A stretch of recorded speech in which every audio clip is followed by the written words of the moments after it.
धनगर समाजाची एसटी प्रवर्गामध्ये अंमलबजावणी व्हावी या मागणीसाठी गेली 8 दिवसांपासून सकल धनगर समाजाच्या प्रतिनिधींची टिळक स्मारक पंढरपूर येथे आमरण उपोषण सुरू आहे।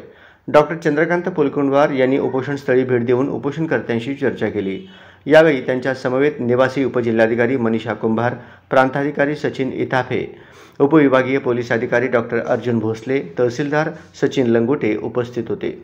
तसेच दिनांक 15 सप्टेंबर 2024 रोजी सह्याद्री अतिथीगृहावर राज्याचे मुख्यमंत्री एकनाथ शिंदे यांच्या समवेत सकल धनगर समाजाच्या प्रतिनिधींसोबत झालेल्या बैठकीत घेण्यात आलेले माननीय मुख्यमंत्री यांची स्वाक्षरी असलेल्या निर्णयाची प्रत विभागीय आयुक्त डॉक्टर पुलकुंडवार यांनी उपोषणस्थळी सविस्तर वाचून दाखवली।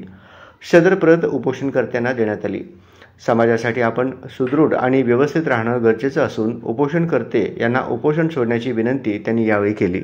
त्याचबरोबर आमदार गोपीचंद पडळकर यांनी आमदार प्रकाश शेंडगे यांनीही बैठकीत झालेल्या निर्णयाबाबतची माहिती यावेळी दिली।